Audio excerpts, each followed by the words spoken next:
Man, what's good, bro? Back like we never left. Back like we never left. Yeah. You know what I'm saying?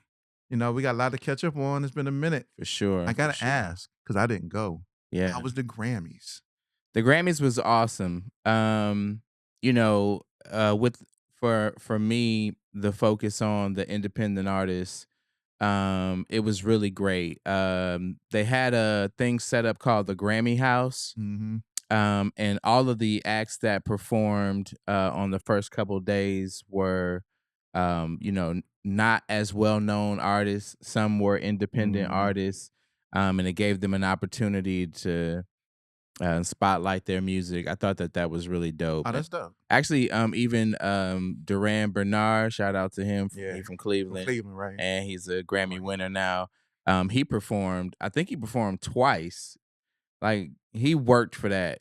You know what I mean? And that is a huge just a template to what being an independent and the work that has to be done is about. But yeah, that aspect of it was dope. And then to see, 2 or 3 independents actually win awards, it was a good time. A lot of great networking, a lot of great young, new energy around the music industry, because Grammy U had really their Grammy mentees from all over the country were out there running a lot of the different events. They had a bunch of different sponsors. Patron sponsored a section. They had PacSun out there. Honda was out there. So a lot of it was a good look. The show was amazing. Of course, everybody saw it. I mean, the D'Angelo and I didn't see it. That tribute was amazing. Bieber's performance was amazing. Yeah, it was a great time to be there. I didn't even watch. Weather was phenomenal every day. Because it's LA. I've been there and it rained during the Grammys. The first time I went to the Grammys, it rained. Wow. That was not sexy. But this time, and as a matter of fact, I know it rained another time because it rained when Khaled performed God Did, and they actually had him doing it outside. It was Khaled, Ross, Jay-Z, all of them were outside performing that. And it was raining sideways. You said we couldn't do it? Yeah, literally God did. In the rain. So for the weather to be just immaculate every day, it was awesome. Yeah. I didn't even get a chance to watch it on TV. That's insane. I mean, people know I don't really have like real cable. Oh. So I just have a bunch of subscriptions. Yeah. But not like cable, Xfinity. Right. I don't have that. Yeah. So it's tough for me to watch things when it come on like regular TV. Yeah. Because I just don't have. I got Netflix, and that's pretty much like my TV or Crunchyroll.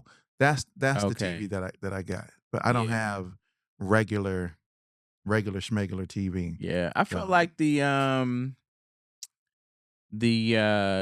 social media coverage was pretty strong. I mean, in addition to all the other outlets, the Grammy social media pages were posting, acceptance speeches and also performance snippets as well. So you must have just been locked in on a completely different mode, man, to have not seen any of it. I didn't see any. What I did see was a lot of Instagram posts, and I saw one post specifically of some dude in the audience. That was, ooh boy, when them Fugees, when they was doing them Fugees records and the Roberta Flack records, boy, I was turned all the way up, and I wasn't even half as turned up as some of the other people in there. It was a good time. I saw one. I just happened to see one dude in there going ham. Yeah, I was ham and cheese. And the thing just yeah. I'm like, look at that boy. He in there, he excited. That's what's up. I was ham and cheese. That's what's up, though, man. Speaking of the Grammys, there's a couple of things I want to talk about in relationship to that one. I guess I want to first start off with. So there was 2 posts that Isaac Hayes made. Isaac Hayes the third made. I just want to talk about that really brief because I think it was important, some of the things that he was pointing out. Now, whether we agree with those things it's of course it's going to be subjective. Right. But some of the things he was talking about. So let me of course give y'all the snippet of what it was. Run it down for him. So music executive Isaac Hayes. Yeah. So let me break it down as far as what I'm talking about in regards to this. So music executive Isaac Hayes III recently questioned whether the Grammys truly reflect hip hop and R&B nationwide, or if geography influenced the results. With 7 of the last 11 best rap albums wins coming from Los Angeles artists, and the Academy's largest voting body is based in LA as well. He argues that this isn't an issue about specific artists, but proximity to power in a peer voting system. Because these genres remain deeply regional in sound and culture, a heavy concentration of voters in one city can shape outcomes intentionally or not. His core point is structural, not accusatory. If geography clearly impacts results, why is the geographic makeup of Grammy voters kept confidential, which it is kept confidential? But I mean, we don't know what regions voted for who. But in this whole thing, he was saying, how come we just don't say, if LA has 2,000 and Chicago has 2,000, I guess that's you're putting a cap on it. Atlanta has 2,000, then that's the ones who are voting for that category. Because he's saying that because LA is the largest voting body for the Recording Academy, Yeah. a lot of the people in power and influence are the ones who are controlling the outcomes of who wins, in this case, the best rap album. Which it is true. The last 7 of the 11 were from LA, with I think 5 of them being from TDE. 4 or 5 being from TDE specifically. I just thought it was interesting. Does geography play a role in and influence Grammy votes and who eventually wins? Because he also posted up a conversation that he had with Killer Mike, saying to Killer Mike that he needs to go to LA to campaign if he truly wants to win best rap album or whatever I think it was best rap album that he got. And I'm assuming he went to LA to campaign because he did win best rap album. I just thought it gets you to think. Do you have that list? He had put together the list. Oh yeah, of course. Do you have the list? Yeah, let me go and because I do think it's a first of all, he's not wrong. It's a Captain Obvious moment. To me, I don't know sometimes about that guy. But it was a Captain Obvious moment because yes, everybody knows that there's more voters in California. Newsflash: California is also the largest state or second largest state in the United States. So they have a large voting body, and to his point, yet. Like in objection to his own point is exactly what he said. So what he's saying is obvious because of the number of voters in California, right? Right. And then what he's saying is he can argue is true with a factual instance based on the fact that Killer Mike was suggested and recommended to him to ensure that he campaigned in California. He did, and he won. Right. My only thing about that is, if we know that, then act accordingly. It's no different. Yes, this is a creative, peer-driven organization, right? And so, therefore, it takes a combination of 2 things. It's the awareness of the music, and then it's the quality of the music, right? So you've got to create the awareness, and then the awareness has to be warranted by the quality of the projects. Well, if we all know that, that means that we all have the answers to the test. It's just a matter of whether or not we're gonna shade in the right box. So what does that mean? They need to move to LA? They don't need to move to LA, but you need to campaign there. I mean, it's no different than a political election for president, right? The presidents know, or those candidates know, in order for me to win this state, I need to go to that state, right? And I need to campaign there. I need to have a rally there. I need boots on the ground there. Right. I need to create the awareness of my agenda in that geographic location. Right. So if you're Outkast and you know that you've got a great album and it could be the rap album of the year, and you don't go to LA to campaign for your album, and you know that's where the largest group of voters is, But his point is, what is he saying? but It's his Captain Obvious moment. I don't get it. yeah, I think his point is the fact that you shouldn't. There should, and we know it's not, but there should be equality in the voting system, so that one voting And no one body outweighs outweighs another. another. Because if only two, and that's probably not 2,000, probably 2,000. But let's say there's 2,000 here in Atlanta, but there's 10,000 in California. Right. They're obviously going to have, and if it's a Atlanta artist versus an LA artist, California artist, right? And they got 10,000 and we got 2,000. Of course, they're going to receive the larger portion of the votes from that larger voting body than Killer Mike would here in Atlanta versus Kendrick in LA.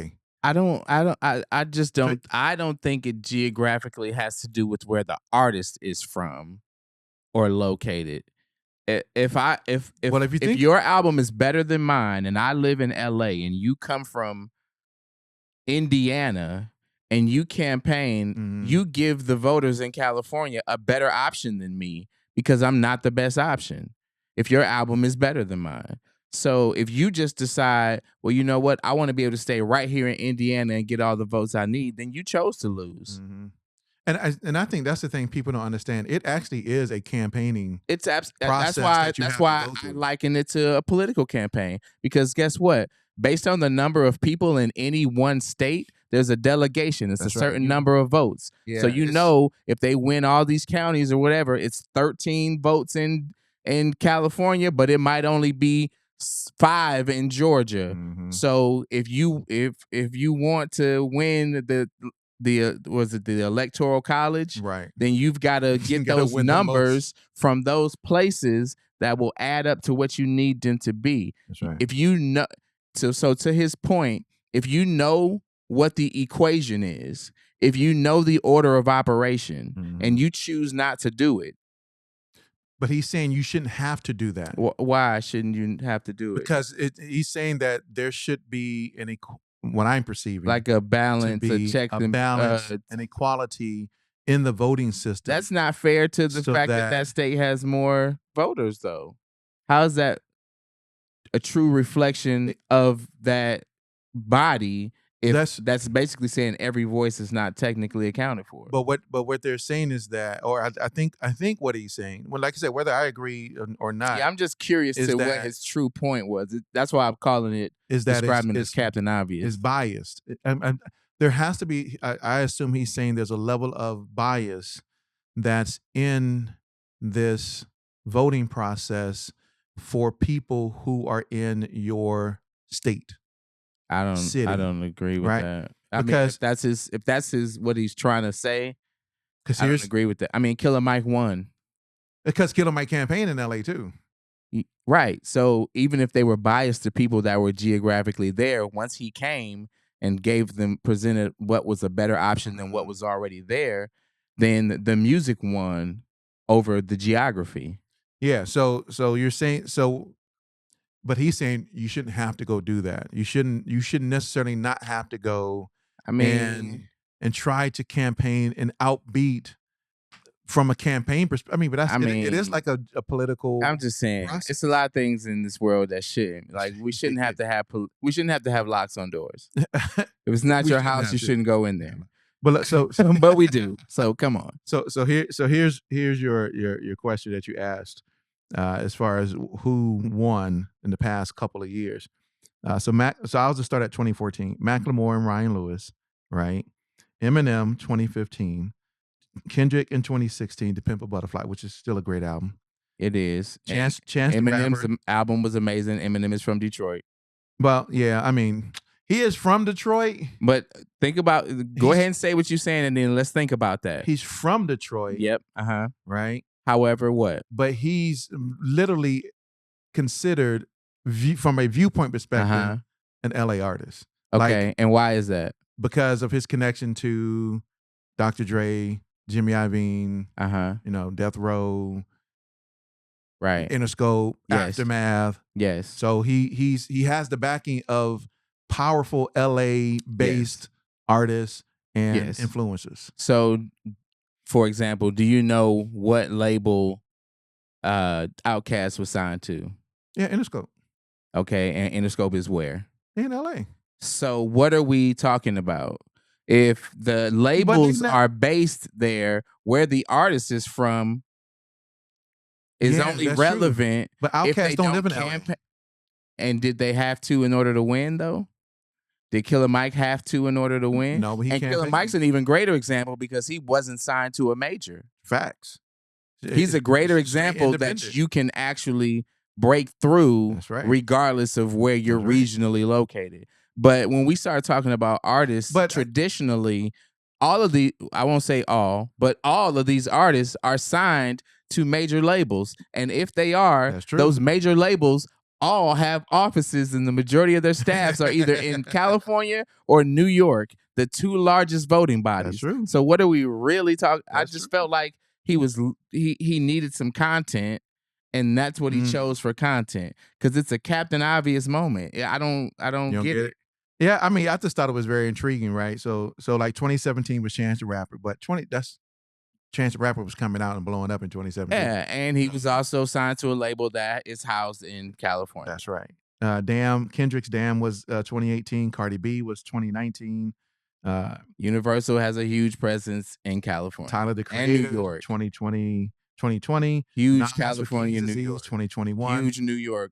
Tyler, the Creator again, 2022. Huge California, New York presence. Kendrick again, 2023. Killer Mike, 24. Doechii, 25. Huge California presence. I mean, she's TDE. That's right. Yeah. I mean, that's why he made the set. The last, 5 of them came from TDE. Kendrick in 2026. Doechii, 25. Kendrick again in 23. Kendrick again in 2018. So how many is that? How many is that? Was that 5? 4? A lot. It's like Kendrick got 4 of them. Yeah. Like he himself had 4 of the 5 from TDE. Yeah. So, but I don't know. I mean, y'all tell us in the comments. I'm just saying, if you are a major label artist and your label is based in Nashville and you only campaign in Nashville, you only go and do live unplugged events, you only go and do shows in your home, then you expect to take a L dog straight to the forehead. That's what you signed up for. Because if you truly want to reach all of the relevant places where the votes are coming from, and this is no different than any campaign. If you running for independence, if you running for lunchroom captain at your local college, okay? Lunchroom captain. Don't be in the aquarium.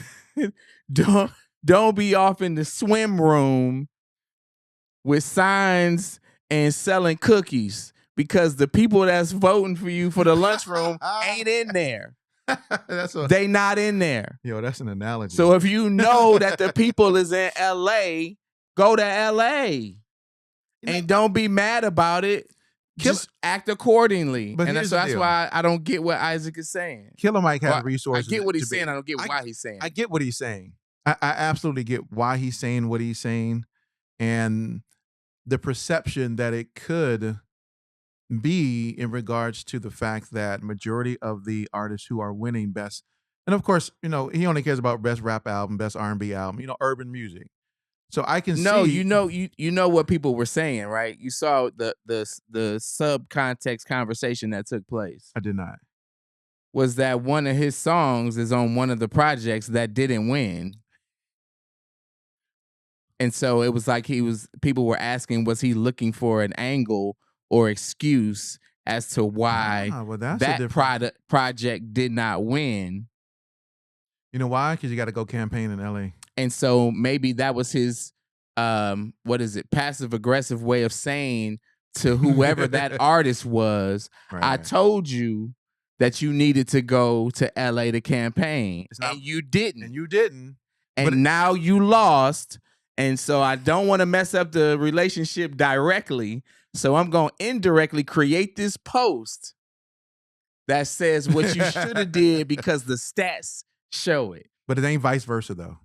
So And it was because he would have, because of it being for the album, then the contributing producers would have at least got the the recognition certificates, the Tiffany medals. That's right.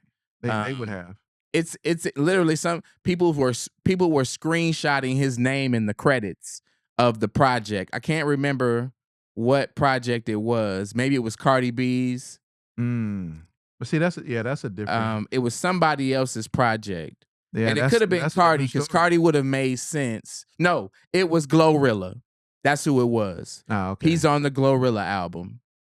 You didn't see that? Yeah, people were like, Mr. Isaac, it seems weird that you had a stake in that category, and now you come out with this thing basically explaining what needed to have happened. And maybe he went to Glorilla's team and suggested to somebody, hey guys, if y'all want to make sure that she has an opportunity, y'all need to go to LA. And maybe they was like, nah, we good in LA.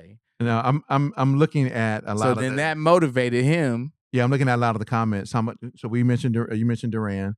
He from the Midwest. He from Ohio. But he's specifically talking about hip hop and R&B, best album, best song of the year, right? The timing was weird. So somebody made a comment. Duran Bernard won.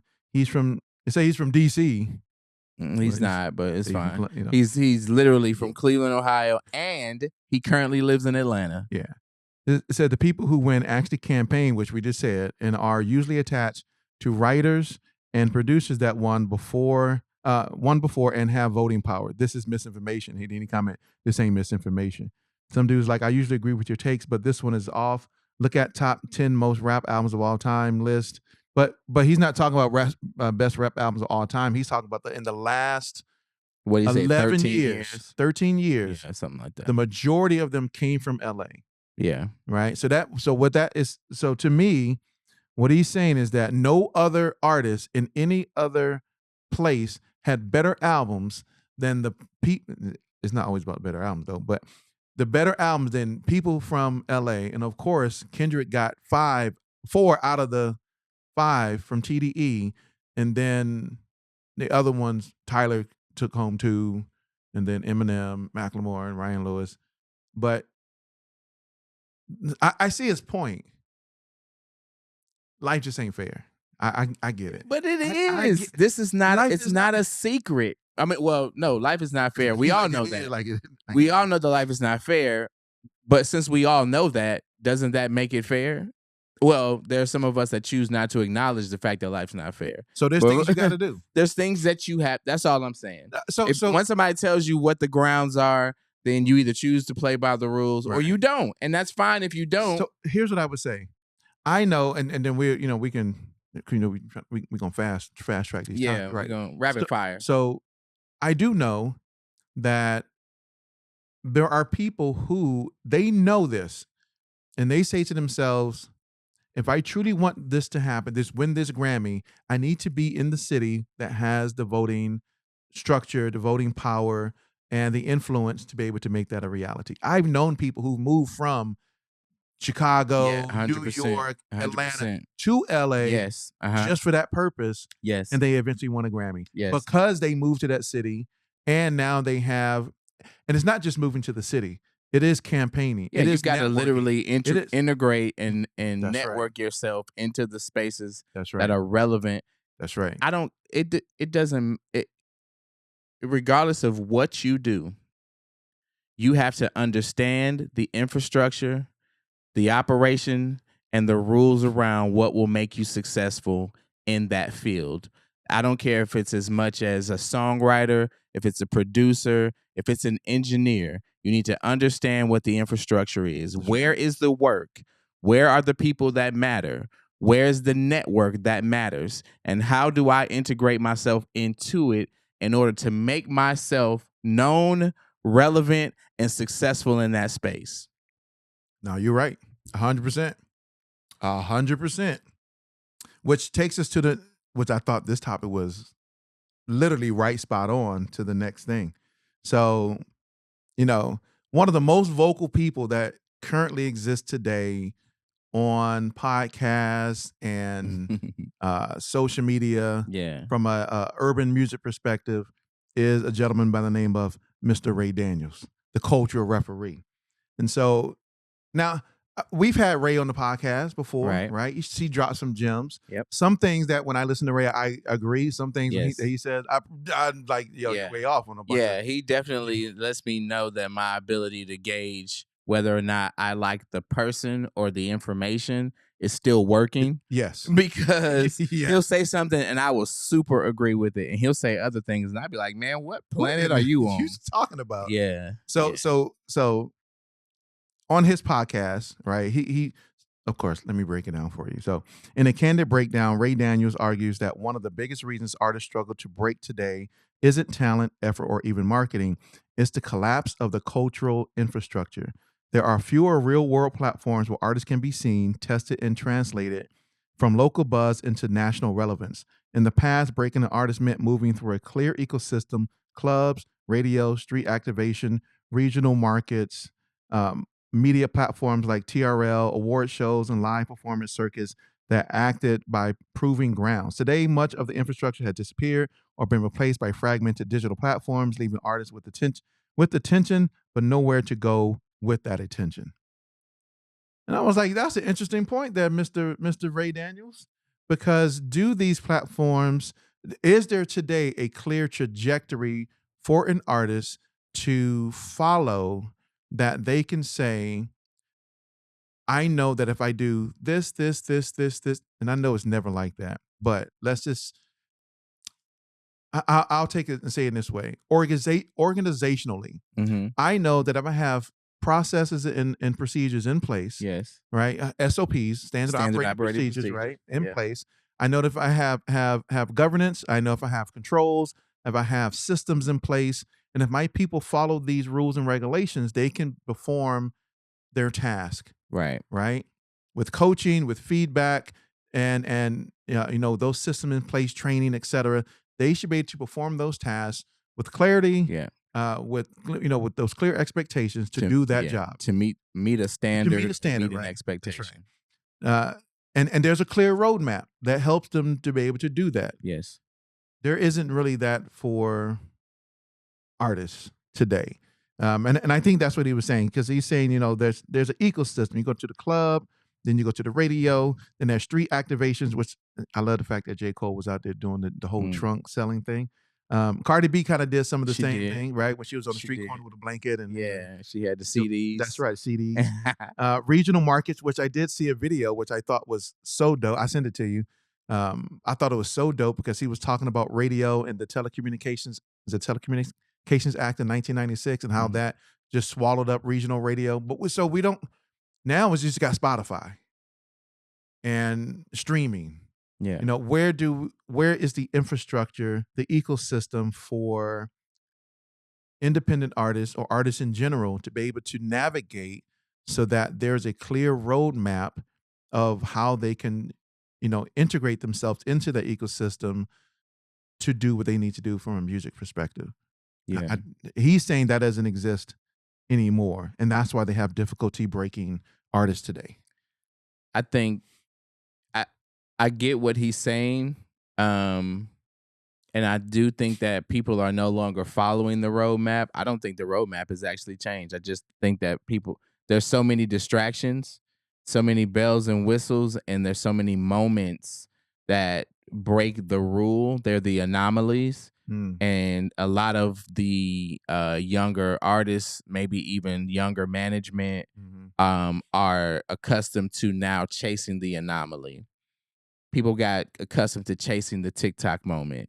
People got accustomed to chasing the viral moment. People got accustomed to chasing the shirt tails or coat tails of a larger artist as all being shortcuts or the fast forward button Mm. to getting where they wanted to go. And so they stopped following the road.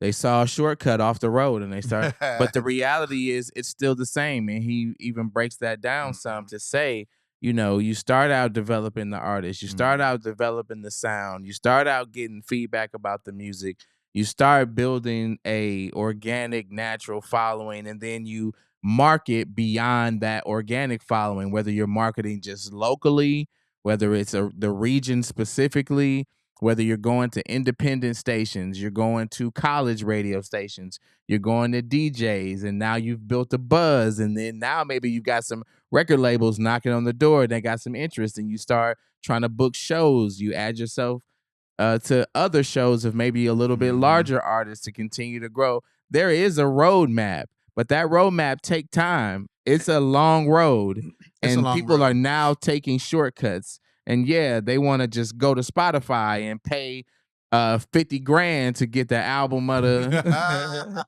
to get a number one album. Because they will do it. Yeah, because now that's an anomaly. I know that Right. if I do this, I can still achieve. I didn't truly achieve it. I didn't organically achieve I it, paid for it. but I still Payola. can put it on my resume as an accomplishment despite the fact I paid for it. And so those kind of things have distracted people from what the true Mhm. growth, development, and maturation process of being an artist is Yes. or should be. Yes. Because these same type of activities can be done today. Yes. Every None of that has changed. every single one of these activities can be done today. Getting into the club, Yep. building relationship with DJs, Yep. having them play the music in the club so you Mhm. can see the reaction of how people react to your music. Yep. There is still radio, even if you don't have the money to pay what a record label would pay for terrestrial radio. Right. y- Those college radio Did you do the stations yangaroo? and Did you yangaroo? yeah. You yangarooed, right? Yeah. Yeah, because I thought I saw that. I was Yeah. like Ty yangarooed. Yeah. Y'all get they're still I mean, Yep. how much was it? 250? Actually, I was able to I didn't pay for it. It was free. Dope. And so there are ways. There are ways. So they actually Yangaroo had a thing where they were taking songs for submission and their staff was picking songs. There And you the go. staff picked Ashley King and Concepts, Whatever We Want, produced by the Intellects.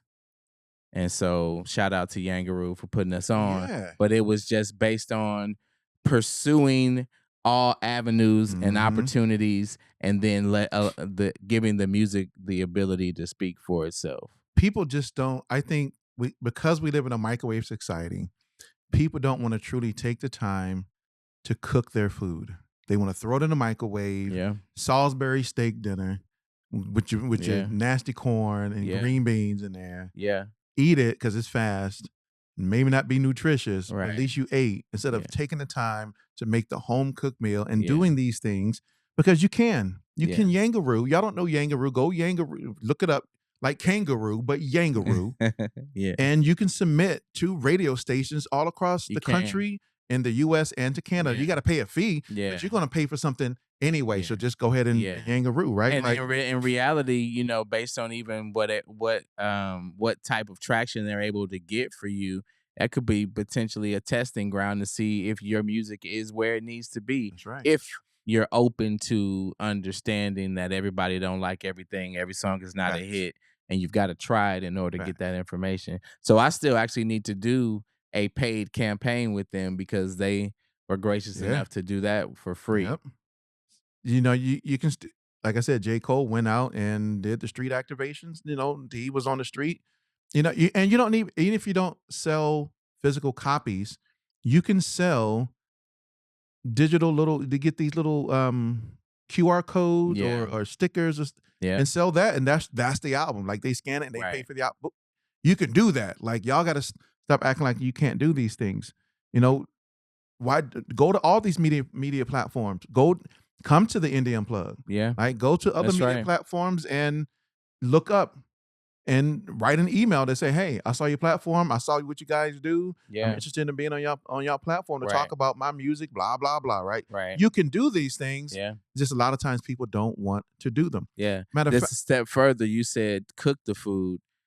Hey, sometimes you got to grow them ingredients first. sometimes you do. You need You to got to put grow yourself a it. little garden in the back, You need to till plant that till seed. that lawn real Yeah. quick, dig it up and till it. Plant that That's seed. right.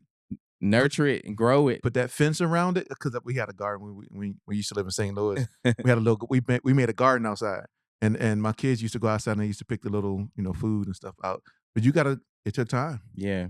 But see, the growing is the development, Yes. and the feedback and the coaching, Yep. and the tweaking, Yep. and the pruning and doing all that of you as an Yeah. artist. Like you got to do all And that. it's like one or two of your friends tell you hot, and then nobody else can tell you nothing different. You ready to go. Right. You ready to get signed. You ready to you go to all DSPs. You ready. Yeah. It Or are does you? exist, because you can do it. Yeah. And speaking of a person who can do it, LaRussell did it. Yeah. Right? Because, and this happened about 2 weeks ago or so. I gotta get you the breakdown. Run it down. Independent standout artist LaRussell has officially signed a record deal with Roc Nation, led by, of course, your man Jigga Man Jay-Z, just ahead of a major Super Bowl related debut moment. After years of building a fiercely independent, community-driven business, owning his music, selling directly to fans, and rejecting traditional gatekeeper paths, LaRussell's move reframes the indie versus major label debate. This isn't an artist giving up independence. We'll talk about that and see if it is. Mm-hmm. It's an artist entering a deal with leverage, data, and options. That's very interesting, right? So LaRussell is now, after years of being independent, he is now signed to Roc Nation. Yeah. And a lot of people calling him R. a sellout. R. Yeah. R. They are. I say Yeah. is. Yeah. Yeah, it's bad grammar. Hey, but they is out here saying, yes, they are. Yeah, it's bad grammar, right? They are calling him a sellout for doing that. Yeah, that's interesting. There's no artist ever who said, I just want to grind and do it all by myself until I have worn myself out. And I just want to grind my whole life. That never has any artist ever. Okay. Like the goal is always to be acknowledged for what you do to the highest degree. Right. That's and we know in this version of the society, you don't get there without the financial support or the marketing infrastructure that they're called major labels for a reason. Okay. That's right. So you want to go into those scenarios and have leverage so that you don't have to take that beginner's deal that we're taking a chance on you. We don't know what you have to offer in terms of a return on investment. So he's going in and he's created, a ground zero where he can negotiate better terms. That's ultimately what any creative wants, is just the ability to negotiate your own terms, to be successful on your own terms. Nobody wants to be independent forever. That's just not a real thing. I don't even understand why people would then turn on somebody who has had the success as an independent that gave them the trajectory to be able to leverage a partnership. It just says that individual or those with that mindset don't truly understand business as a whole. Well, that's like, even in the creative space, because at some point creative and business has to be in the same space. Like what is the ultimate goal as an independent artist? As you stated, I don't think independent artists want to grind and hustle for the rest of their life as an independent artist. Yeah. I think the goal is to position yourself in an industry where you have leverage, where you can now make deals on your own terms. Yes. And maybe stay independent, but get the things that you need, whether it's distribution, whether it's marketing and promotion, Yeah. that you need to maybe elevate and take you to a whole new stratosphere, whatever that may be, environment that you yourself probably can't take yourself to. Right. I don't know what LaRussell may have needed from Rock Nation that he wasn't able to do Money and marketing. on his own. I'm Money and assuming marketing. money and Think about it. LaRussell individually on his own could not have currently where he is got himself in position to be performing at Super Bowl events, right. but partnering with Rock Nation, who actually does the music supervision right. for the Super Bowl, put him in position to Like have that opportunity. The our Super guy. Bowl is one of the largest sporting events That's right. in America, the Americas. So with that being the case, that partnership gave him exposure that he would have had a very difficult time getting on his own. But let's just back up for 1 second and say, I want to say I'm one of those people who don't believe that artists who have partners and partnerships, whether it's from a marketing perspective or from a financial or distribution perspective, should still be calling themselves independent. You know, If somebody's giving you $100,000 to help with your marketing, or if a distribution company has given you 40 grand up front and you've agreed to put your next 3 albums out on their platform, that is a partnership. You are not independent. You may be in control of the decisions that you make in regards to your creative process, but you're able to go to market in a certain way because you now have partners. You are not independent, and that's a gray area. It's a jagged edge that we are walking. See, why you gotta say that? Because now I got jagged edge songs in my head. To literally give younger artists or up and coming artists the wrong impression of what it truly looks like to be independent. So, and I know there's major conversation around the distinction between independent and what is independent, what is not independent, right? And because if I do have a partner that is just giving the where the delineation is in the recoupment. Yeah. For me it is. If you owe them something, if I owe you something, yes, I am no longer independent. That's right. That's my perspective. If you gave me a loan, and I got to pay it back to you, I'm not independent, right? Because now I'm subject, right? I don't have 100% control over it, nor do I have 100% control over what I received. Yeah. Right. So now there's an entity that I have to answer to and pay back. That's right.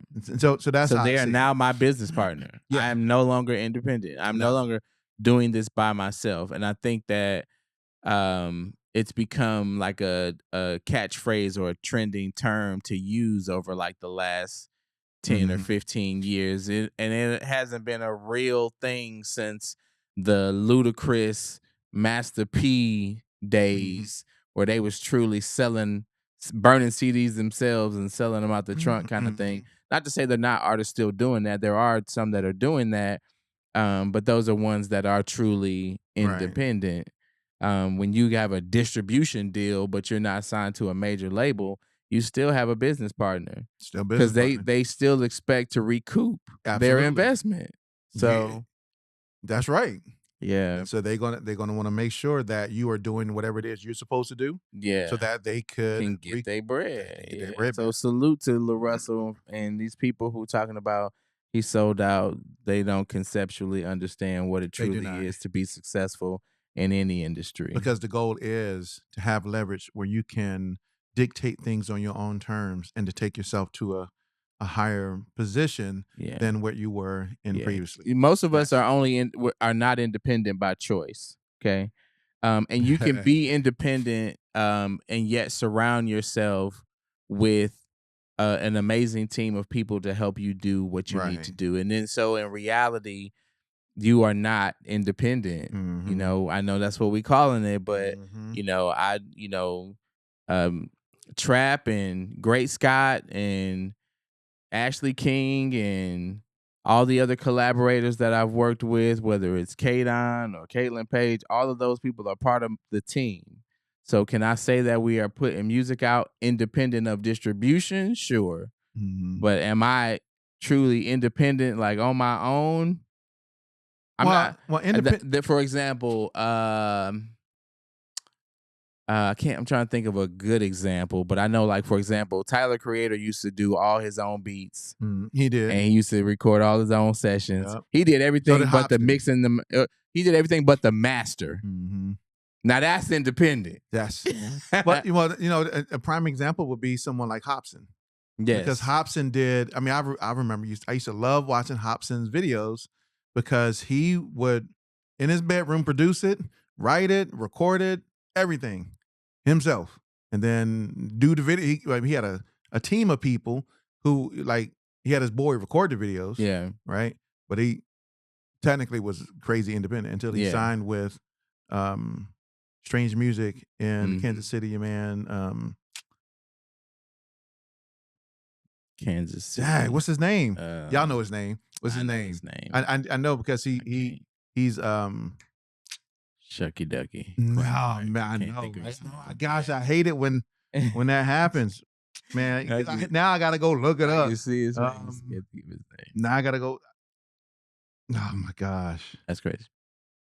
What's his name? And as soon as I see it, I'm gonna be like, man, I know who that is, man. But to that point, Tech Nine. Yes, Tech Nine. But to that point, there is an extreme difference between what it truly is to be independent. Yeah. And or maybe when people are saying independent, they're correlating it directly to, are you with a major or are you not with a major? Yeah, and that's a slippery slope, because that's like saying that you're single because you're not married, even though you got a girlfriend. Yeah. You see what I'm saying? So when you got a distribution deal, you really got a girlfriend, but so you think your girlfriend gonna be okay with you out here saying you single? I don't think so. Now, are you married? You're not married. I mean, can you see other people? Right. In theory, you could, but you wrong, and somebody gonna rat you out. Somebody gonna like, yo, girl, I saw him over there all booed up. I thought you said you was single. I thought you said you was independent. Thought you was independent, but you not. We see it.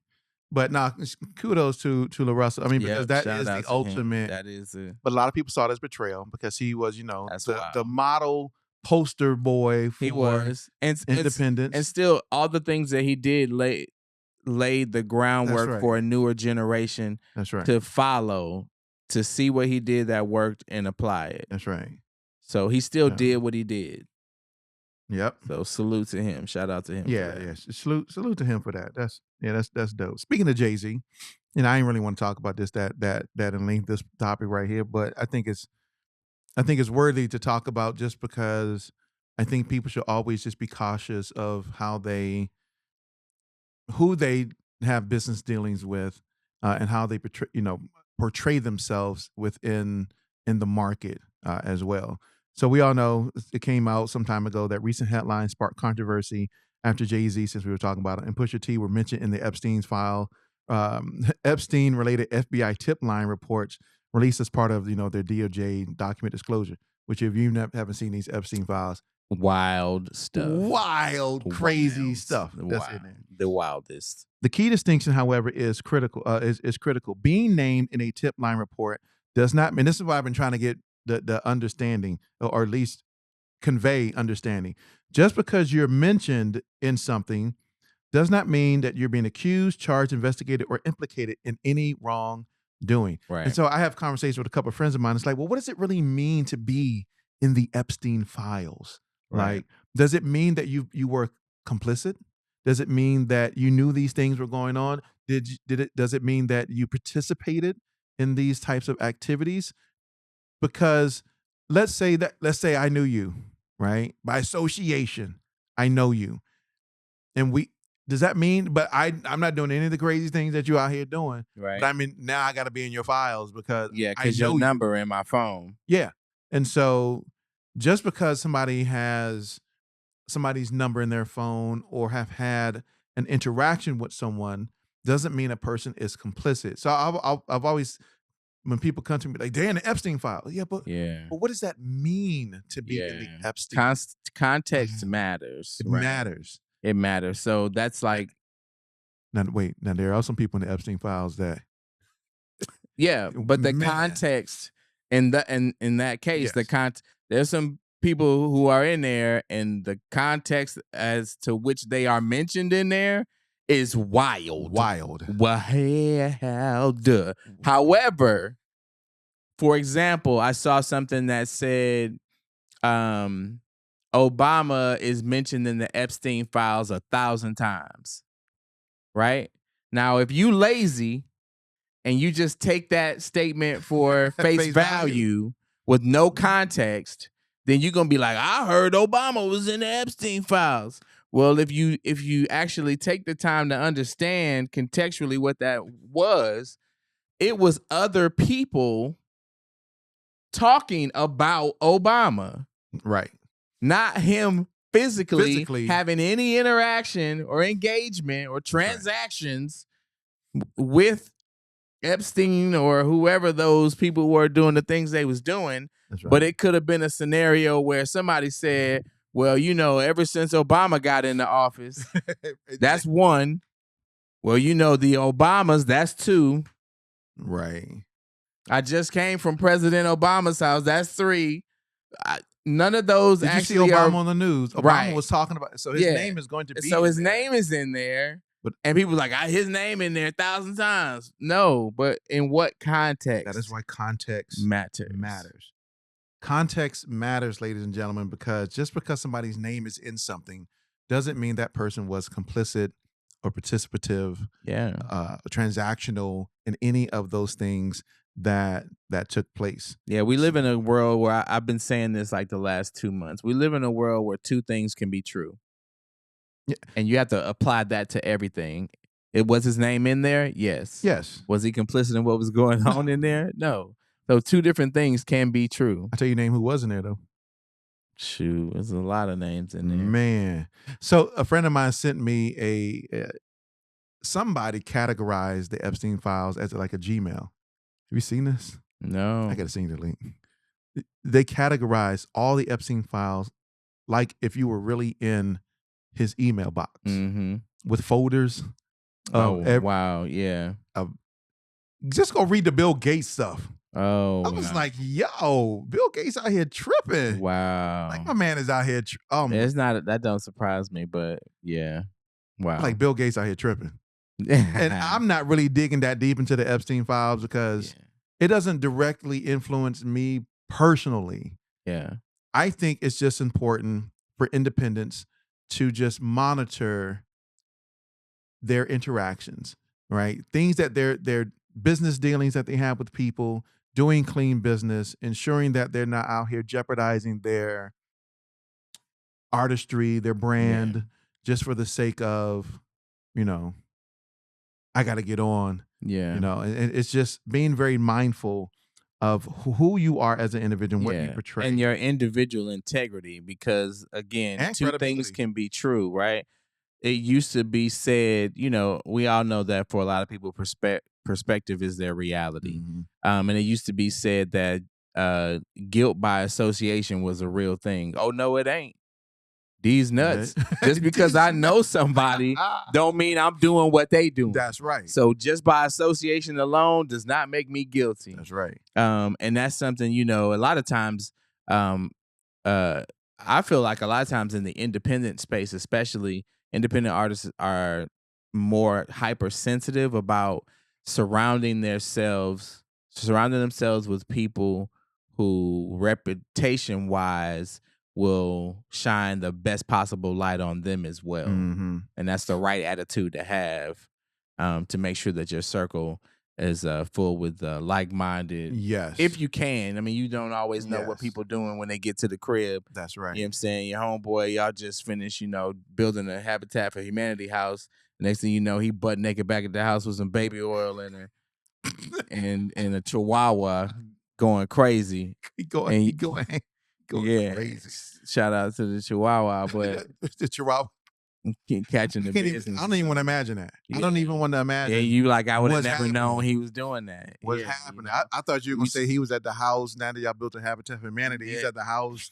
He's selling stuff out the house that y'all just built or something. Oh, no, I did not he expect in there it. doing Baby oil and he in there doing chihuahuas. stranger things to the dog. Yo, that's crazy. But I mean, because think about it. When you say Bill Gates, you could say the same person who brought running water to remote areas in Africa. The same guy. Same guy. So you never know what somebody could be doing. That's right.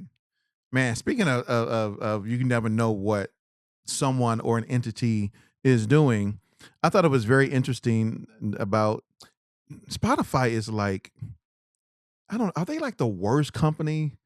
Like, that's funny that you say that. Like MCI WorldCom was a bad company. Was Yeah. bad because they just rob people. Yeah. Spotify, they're like on the same. Yeah. It's funny that you say that, and I'm gonna say this.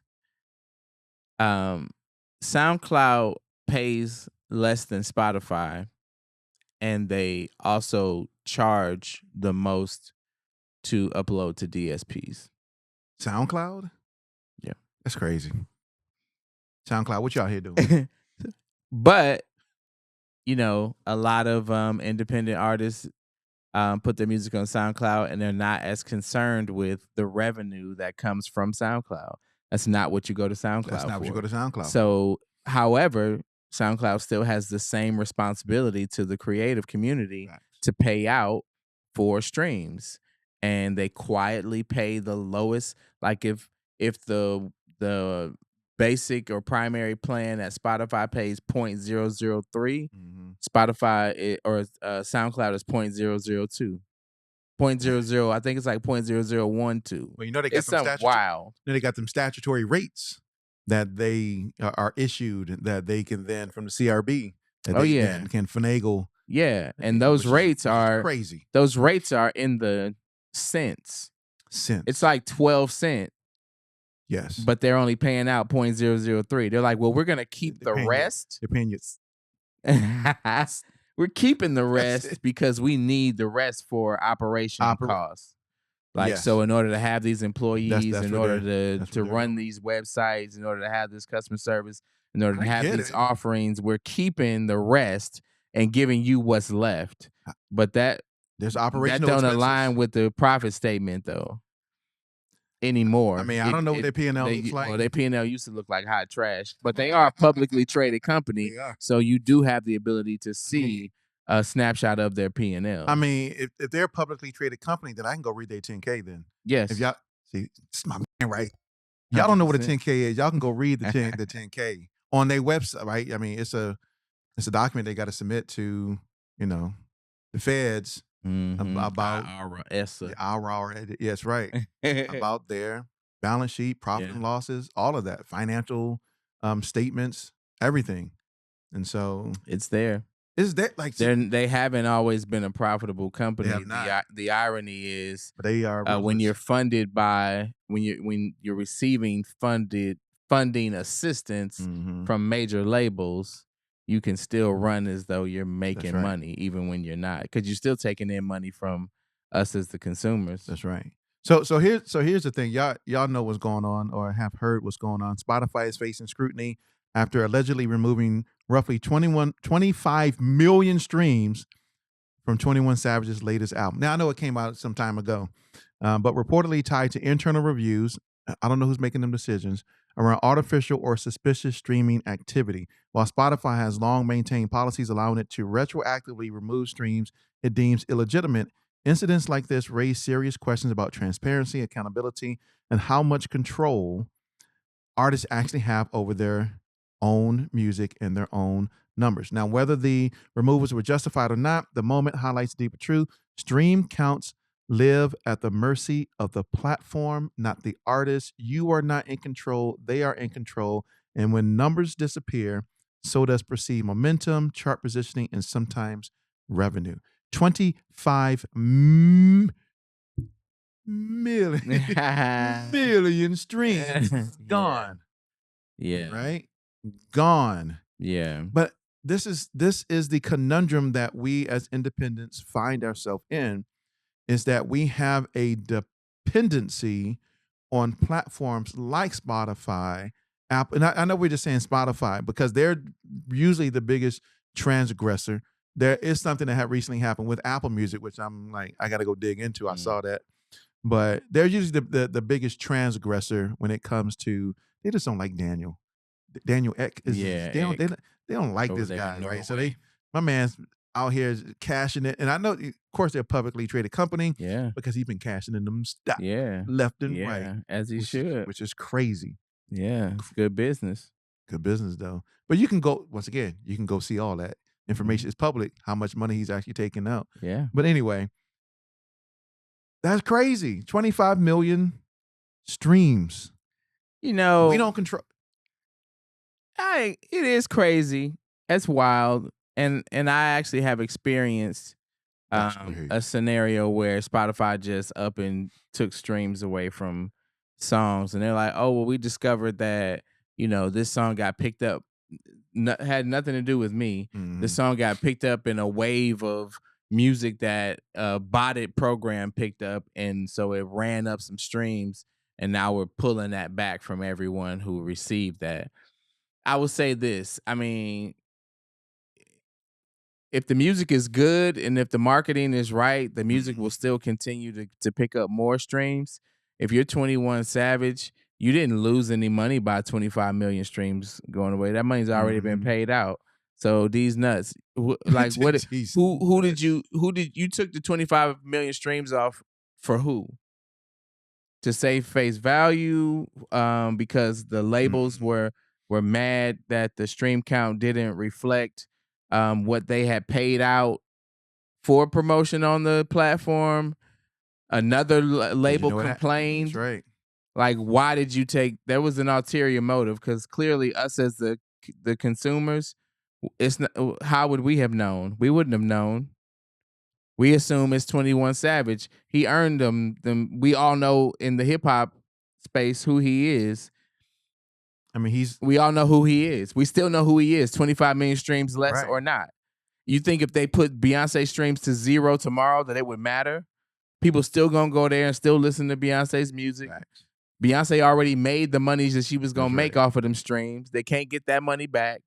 So this is more of a Mhm. PR stunt by Spotify to make it seem like they're doing the right thing to clean up Which the is platform from the bots and to scare other people away from utilizing bots mhm. in order to run their streams up Mhm. and create revenue. Because if we can find them in someone like 21 Savage, Yeah. we can find them when it comes to you, Yeah. It's a scared right? tactic, a You're not PR getting that thing. many streams, so it's easy. That's my opinion. Now, it could be.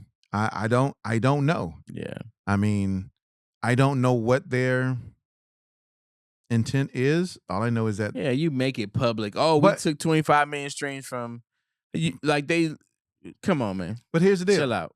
I think for me I think for me specifically it is don't put all your eggs in one basket. And don't be dependent on once again, let me make sure I finish that sentence. Don't be dependent on just streaming services Right. to reap your financial benefits. Yeah, that's just an accessory Go to your follow, marketing. go back and follow. You listen to this podcast, go back and follow that ecosystem, right? You may have to go out and do some street teams. Mm-hmm. You know what I'm saying? Like do some physical Yeah, sales. you might have to get You print some may. QR codes. And QR codes are cheap to print. You can get those easy little stickers that you can pass out. Matter of fact, I mean, I you like can get them for free. like they got these little I'm gonna get one. These little like dot watches Yeah, that you can tap yeah, you can just put with your your information information on it. on it. Boom, get my album here. Bam, tap that right there. Yeah. And then you got access to go purchase my album. Mm-hmm. Like figure out how to do it. For me, just don't rely on streaming platforms to be your sole. Got to diversify your portfolio. Diversify your portfolio, ladies and gentlemen. Like I got a diverse portfolio. Matter of fact, I need to put some more money in that portfolio too, because some stocks went down that I Yeah. need to purchase. Think Yeah. Sprouts. Like Oh, Sprouts went down. Sprouts is gone. this is not financial advice. Sprouts went down. I Yeah. don't know why, but I'm about to buy. That's my motto. I don't know why, but I'm about to buy. But anyway, um, one of the topics you have in here is all about something we talked about about regionalism beating globalism. In 2026, the global viral hit feels more like a lottery ticket than a strategy. Meanwhile, a new model is emerging: dominate one city before trying to dominate the world. Dominate LA. Okay. Right. If you're gonna do one If you're city, gonna do one city, LA or New York, dominate LA or New York. Look, if you can do LA, New York, or Nashville, Dominate. you That's on your right. way. We're seeing a resurgence of hyper-local scenes, from the Detroit lyricist wave to the Austin neo soul pocket to the Lagos to London pipeline, proving that place still matters. It does, because now we have these things called trigger cities, markets that activate algorithms, accelerate word of mouth, and create cultural momentum faster than chasing broad, scattered exposure. Hip hop and R&B have always been rooted in geography: East Coast, West Coast, Atlanta rap, Memphis grit. Now artists are leaning back into their local slang, fashion, sound, and identity instead of trying to sound like a generic internet artist. Yes. Right? I think Getting back to basics. I miss regional music. Yeah.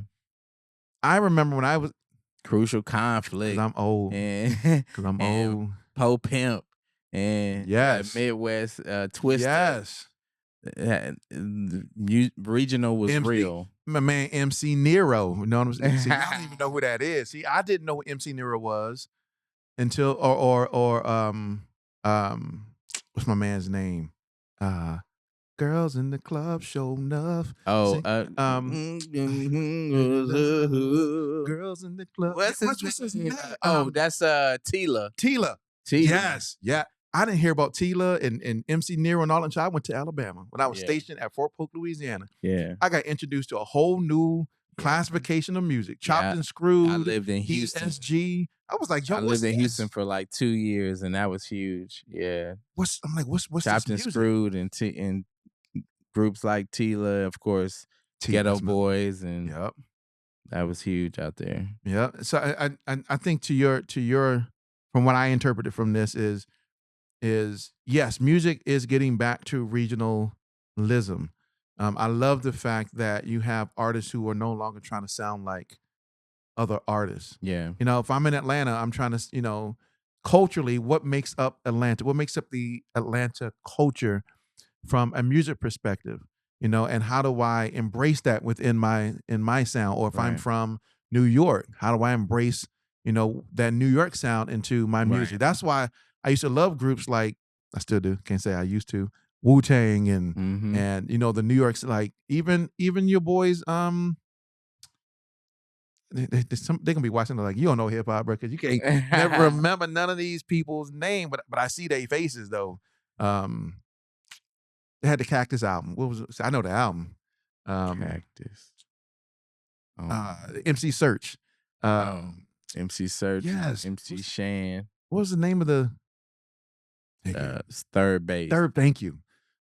Like everybody was regional. Yeah. And I just Snoop and NWA and all them out in the what, they had a different sound. Yeah. And nobody was trying to sound like anybody else. And I think that momentum, from that perspective, and you may have a different perspective, but that's what I got from it. Like, no, that's exactly what I thought was, now we getting back to basics. The viral moments are over. It's not, people are trying so hard to the point where now, these younger artists are literally blaming the social media platforms for like shadow banning them and stunting their growth. And then you go listen to the music, and the music is hot garbaggio. Like, nobody didn't stunt your growth, boy. That thing was stanky. That thing was whack.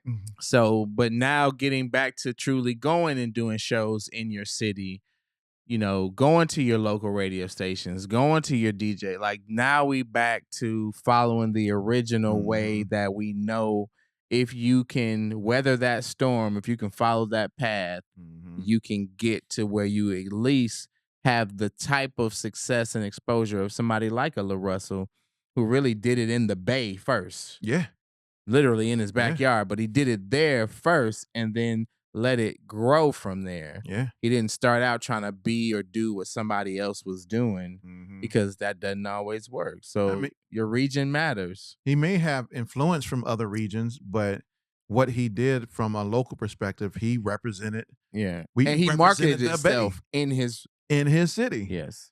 and he built relationship with people in his city. Yeah. And because like E40, right? You think, I mean, like E40 has a very distinct Oh sound, yeah. straight Bay Area Yeah. sound, Yeah. which I do love. Like I love hyphy, and I love some of the music that he Yeah. Captain Saberho. Yeah. Right? Yeah. Oh, should I say? Well, when I first heard that, I was like, yo, what that's is wild. this? Yeah. But I heard it when I was in Louisiana, but still. But I love the fact that it's getting back to that regionalism because each region has different slang that they Yeah. use. I don't want to hear, somebody in California use slang that's only used up in. Do not want to hear Snoop walking around with like, "Yo, what's up, son? Yo, what's up, God? Right. Yo, what's Yeah. up, son?" That I would be don't want to hear crazy. people from Atlanta talking about, "Yo, what's up, dirty?" You know what I'm saying? Yo, what's up, dirty? When I know that's a St. Louis, Midwest thing. Like, I don't want to hear that from. I want to hear your culture. Yeah. I want to hear what happens from music from your regional Yeah. perspective. And that's what makes it unique. That's what makes it genuine, authentic. And then, if the music's really good, it'll cut through. It'll break into other markets. And then that's when you As long as you can pay. No, I'm joking. as long as you pay for that marketing Pay for that and that market. promotion, Pay for you that can market. cut through. But sometimes you got to start where you at. Sometimes somebody could come from LA to Atlanta, hear an Atlanta artist, and then they take that artist back. But that artist still was staying true to where they were. That's right.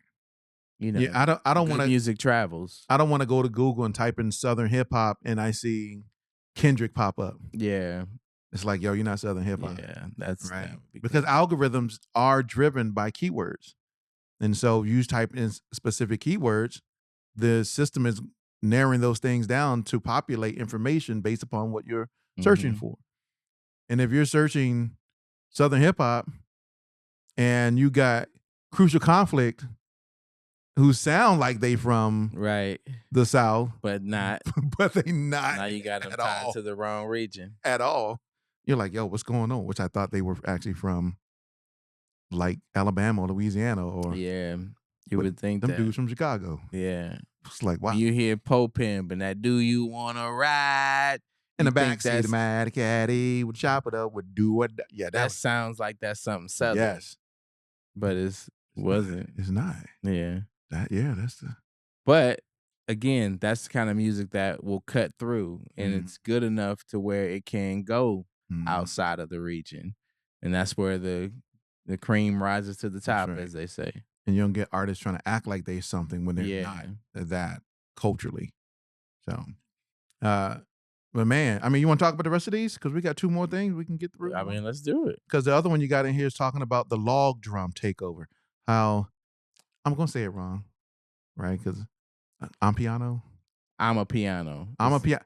I don't listen to it. Oh, really? Y'all can hate me all y'all want to. Yeah. I don't listen to it. It's gotten pretty hot. Yeah, and I know, like, obviously, every time I hear it, I'm like, I don't like yeah, that. but you got to think about how it's crossed over into mainstream music. Yeah. So when you think about like Tyler's Water, yes, and then now this other record, gosh, so she has another record with Sean Paul on it. I can't tell you what that is. That's very similar as well. And then there's another song. There's 3 songs right now that are being played on radio, mainstream radio, and they are adapting that genre. If you go to the statistics on Spotify and Apple Music, the fastest growing genre is the Afro. Yeah, the Afro beats genres. Yeah, they are the fastest growing in the world, fastest growing genres. And producers are like, oh, it is? I'm finna make some of that. See, that's the problem that I have too. Is I mean, think about it. Like Usher got an Afrobeat record. No, you're not an Afrobeat producer. You know you are straight gutter. Right. And he's still trying to make it anyway. Producer. What's the Chris Brown song? He had a song recently with the Afro. Yeah. With the Afrobeat. But that's culturally, that's not what you do. Sensational.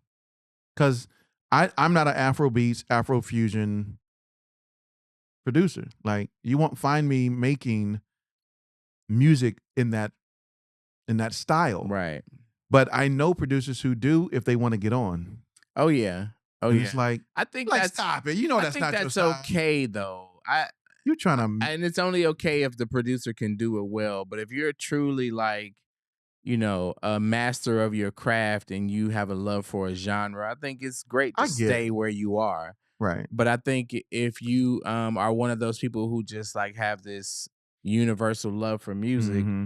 and are willing to experiment and try things, that's Mm-hmm. cool too. But a lot of times I can tell you that it don't land like they think it's gonna No, land. The sound is not authentic, and it doesn't. once again, because that's not their cultural, Mm-hmm. historical But you can do the makeup. work though. I know some producers that do the research and they listen. They might do listen to too. 30 records before they even touch they equipment. What are these elements? Yeah. Yep. Okay, they using this sound, Yeah, this. I get Okay, it. even with the mix. Okay, that it can't be too clean of a mix on these drums. I need to keep they're this d- pushed back. But they're doing it because it's what's hot. Yes. And in order for producers to stay relevant, they have to shift and adjust to what's hot Yeah. and what the demand is of artists that are seeking music. Because if you have an influx of artists, hey, I want to do more Afro style. Yeah. I want to do more Afro fusion type of music. And there's only two producers doing it. Yeah. Them two producers they cannot Yeah. supply the entire field of artists Yeah. with music. So other producers are like, yo, let me figure out how to make this so that I could be within that realm of artists, producers who are making music for this. But a lot of them do it just because they see it as, a way to get on. I'm gonna get on. I mean, independent artists are many times guilty of chasing a trend. Yeah. And you don't do that type of music, but I'm gonna do and it. I tell artists that all the time. Like if a record is authentic to a certain sound or a certain genre, and even if it's a great record, my next question for them is, what else do you have that's in this genre? Because This is all I got. If people love this and then they go to your page and see that this was the only offering that you had for them in that genre, they're gonna be completely disappointed. You's a fake and a phony, and they going back to their original artist that they usually listen to. Now they may love that song, but you lost the opportunity to gain them as truly a fan of yours because you were doing music that wasn't even true to your artistry, your direction. So I'll tell the artist, look, if you love Afro like that, and you know that's not really what you do, don't do just one record. At least do like 3 of them. 3 or 4. Yeah, don't just do one. If you're going to do a country record, don't just do one country record. At least give them 3 or 4 country records. Otherwise, you never actually gave yourself a chance to gain that fame. That's right. On a single song. But chasing trends. People just want to chase trends. But, and from what I have been introduced to, this is a genre that is taking over R&B and rap. You hear it more in R&B and rap music today. Now, do I hear that often? No. You know why? I don't listen to radio. I listen to my Apple playlist. Yeah. And I listen to that most of the time because I know it's music that I like and I can rap to it or sing to it. And it's like, yeah. But yeah, I really haven't really heard many I'm a Piano records. Yeah, I have not. I've heard Tyler's Water, of course. Yeah. But that's it. But that's because it was a huge song. Yeah. Outside of that, I can't tell you any other. Yeah. That exists. This record with, and I can't. I think I would classify the record with her and Sean Paul as I'm a Piano. Okay. Maybe it's, I don't know. But yeah, it's a great record. And people, I think they even reference records like Sensational by Chris Brown because it had that Afro feel to it. And that was a great record for him. And he's kind of one of those people who do records a bunch of different random genres, and it still works for him. It still works because he's Chris Breezy. Yeah, he could do that. So the last topic we got is all around why Discord is the new radio. So the era of renting your audience may be coming to an end because that's what a lot of people are doing, renting their audience. In 2026, some of the smartest urban artists aren't chasing algorithm reach. They're building closed loop ecosystems instead of depending solely on Instagram, TikTok, and YouTube, which I'm telling you, people don't. Just don't. Figure out how to move your community to a private community, a Discord server, SMX text club, Substack list, membership platforms like Patreon. We got a Substack, Yeah. right? Where you can go and join the community, right? It is all about building a community. Why? Because fans are exhausted. They're tired of ads, suggested posts, shadow bans, and fighting the algorithm. If they want to see your content, they want to go see your content. I don't want to see an ad in between each people's content. I don't want to Yes. see content that I'm not searching for. Yeah. Right? Imagine going to a website and actually being able to click on the video that you want to watch, and the video starts playing. I think we lose our minds. We like, yes. That's what you can do at We Create Music TV. That's right. At our Substack. You can go just watch all of our videos, and it gives you the next recommended video. No ads. You don't have to watch. I love it. Are you tired in the bedroom? These crazy. You wake up late at night, having to go to the restroom 4 or 5 times a day. Then you need to take sleeping hockey nap. Yeah. I'd be like, yo. Side effects may include death. Right, because that's crazy. But that's the thing, right? And this has been something that has been in. I think people know it. I think they just don't want to do it because it takes energy, time, and effort to do it. It's easy to put it on Spotify, right? Yes. And just mark it on Instagram and then be like, just yo, walk away. Yo, I'm doing it. Yeah. But having to build your own community, having to build your own platform yourself, using whether it's Substack or Patreon or whatever the case is, that it takes work. And people don't want to do that. Like I interviewed a group called Loyalty, one of my favorite groups. Loyalty is Timeless. They have an SMS text club that they send out all of their alerts. If they're in your city, if they want to announce a new album, a project, a concert, if you're on their list, boom. But here's the thing. When you have a Substack, when you have a Patreon, when you have an SMS text list, you own the data. Right. And that is the point people miss.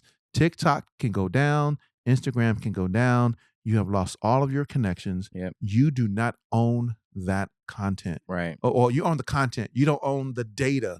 As far as the contacts. Yeah. But if you have a email list, because that's what's, I like Substack. I thought about moving to Patreon, but I do like Substack. Substack and Patreon, you build your email list. That is your list. Not Substacks. That is your list. You're not renting your audience. You actually own those connections. Yeah. And that matters, especially if you're doing shows. Yes. Or if you're promoting a project. And if you're doing shows and you're not collecting email addresses at your shows and you are not tripping. You tripping. If you're not collecting email addresses at your shows and you don't have a little clipboard and have somebody walking around or a sign-in sheet or something like that, you missing out on valuable information and data for people who want to be in touch with you. You think La Russell doesn't have a list of people that you think Ryan Leslie doesn't have a list? Right. Because he's kind of the progenitor of this whole thing, right? With the whole even when you said the SMS thing, it made me think about his company, Superphone. Superphone. Yeah. And he could text. He was like, I know if a person bought my album. That's right. They were like, yo, man, I bought your album. They were like, oh, for real? What's your number? Right. He put in his system, like, I don't see the number in here. Yeah. Would you change your number? Right. Because it ain't in this system. Right. Yeah. And so having data that you can own is crucially important. This is not something new. I mean, we had Wendy Day on the show before, right? We're talking, and she talked about this very specifically, to the point where she was even going to launch her own Patreon. I don't know if she launched a Patreon or whatnot, but she said, you want my content? Here's where you can go. Right. I'm building a community. Now they got communities all over the place. Now you can get a school community. Yeah. Right? SKOOL. Yeah. I mean, you got to pay for it, but they got like a hobbyist plan. Mm-hmm. But I know people who got my man Clint that lives here. Because he has a large community, he's won awards for growing his community. Yeah. And he's received revenue from doing that, having those memberships. But he owns that information. Yeah. And can do whatever you want to do with it. Yeah. Now that he own it. Yeah. I went to a independent show a couple months ago, and they were selling merch, which is great, right? Selling merch. People were buying the merch, but they weren't getting the people's information. I thought to myself, this is insane, actually. Insanity. If somebody is willing to buy your merch, you need to be able to contact that person again. You don't just let them tap to pay and get up out of there. That's crazy. Without getting their information. They're a fan enough to make a purchase, then you want to be able to do repeat business with them. Yes. So, I mean, even if you have an Instagram, you should have a website. I know a lot of y'all don't like having websites. Yeah. I get it. But if you have an Instagram, at least have a link to like your MailChimp, or have one of those. Because I got like a what are they called? Like a link tree. Link tree. Right. Yeah. I got a solo.to one. Right. Put all your links in there. And I guarantee if you go there right now on our Instagram and you click on that solo, you're going to see it says subscribe to the newsletter. If you want to partner with us and join the community, it even has a link to go do that. Because we want them email address. But YouTube decides to go down. We got 16,307 subscribers on YouTube. Wow. We own none of that data. If it go down, it's just gone. It's gone. But I tell you what we do own is the information that we get from the Substack. Yeah. And so you can always be in tune with us there. So if you haven't already, gone over to the link in our Instagram bio, or if you're watching us on YouTube, or even if you're watching on our Substack, share this with other people so that they could join the community as well, because we're going to be starting to offer only member-exclusive content in our community. I love that. I love it every time you do a commercial. Yeah, we got to do more commercials. Promote it should be. We got to do way more commercials. I'm about to do some commercials on these mics. Yeah. And then these headphones and should be SOP. Yeah, exactly. For us. But man, once again, brothers, great, man. Always a pleasure. Always a pleasure. Yeah. Until next time, and we'll be here next week. So we'll be virtual. Look, we'll be virtual next week. So y'all join us and chime in and chit chat with us. Yeah. The topics we're gonna be talking about next week. That'd be dope. It's gonna be dope. Love to get the community involved. Yes. And I want to do some of these like live studio audience. Yeah. See how that. I disagree with you. No, you tripping. You trip people run on stage. Kendrick is the best. Kendrick is the best. Oh, that's subjective. Let me just say this before we go. That's subjective. I know y'all heard that new T.I. record. That's all I'm gonna say. Oh my God. We didn't even talk about the T.I. Oh my God. Let me say that before we go. Look here, y'all. Yeah, let them know. Look, T.I. trying to go at 50. Yeah. 50 trying to go. Yeah. Nah, he just challenged him to the verses. Then 50 tried to take it another level and start posting all this weirdo stuff from when T.I. was on trial. He did. And even in the comments, people was like, 50, this ain't it. They was like, I don't know what you trying to do with this one, but you missed the mark with this one. I mean, I saw pages and pages of comments where people were like, we don't agree with this. He's the king of petty. We not up for this. Petty king. I mean, T.I. the best rapper to ever live. So in the South. In the world. So Southern world. How did he think he was gonna get that South off? of the equator? And it proves it. When 50 be talking about people, everybody be in the comments keying. He tried that with T.I. and people was like, this ain't it. Nope, you picked the wrong one. You picked the wrong one, brother. Yep. Look, T.I. got hits. Yep. He got hits. You know about that. I mean, the newest joint is like, Oh, let me say this too, because I keep it 3,000 while he think we slow. This new record, that's an old song. That song sound like that's off the King album. Who? The T.I. record. It's the new joint is produced by Pharrell. Pharrell probably ain't touched a piece of equipment that didn't have to do with $1 billion movie in a decade. In the Clips project. True. That was the latest joint that he produced. This, if you listen to the record, if you even listen to what T.I.'s talking about, because there's so much more depth in T.I.'s last two projects, this is like a very surface level record where he ain't talking about nothing but some bands and he got a 40 and a 40 You know cal why? in his lap. You know That's what? an old record. That's a song that did You know not why? get released What he off talking of about? an He ain't talking old about nothing. album. What you talking about? He ain't talking about nothing. Oh yeah, that's What he terrible. talking That's about? like He the talking worst. That's the worst hit song ever. But yeah, he tried to play us and pull out some old joint. We not mad because the record still slap, like all Ti records slap anyway. Not But everyone. as a true Ti fan, you don't play in my face, dog. You know that's an old record. You know that record old. It's dope, but you know that record old in the mug.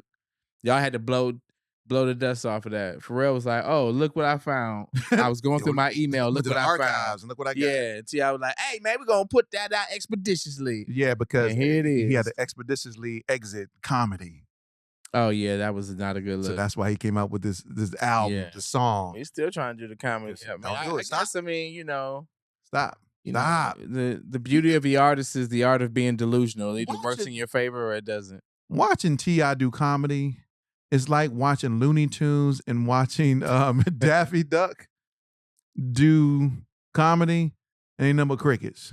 Yeah, it's rough. But when Bugs Bunny come out, the crowd is hype. But when Daffy Duck, I'm trying to think like what it is. It's like nah. watching your favorite football player try to play basketball. Like some of them can't even shoot the ball. Like Stop. They don't have the coordination to do.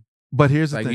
you great at this, but that ain't your thing over there. I give him props for trying though. Yeah, because there's a lot of people who want to do stuff, don't even try. They don't even try. So That's I commend him for taking that leap and stepping on a stage like a comedy stage, which is very ruthless. Yeah, and trying to do comedy. Yeah, but I think it's interesting how how the brain works on all humans, right?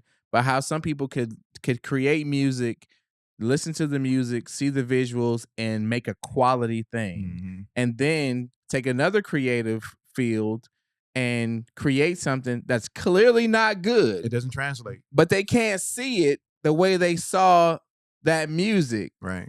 That's how you know a lot of times like artists are their worst critics, but that works both ways. Two things can be true.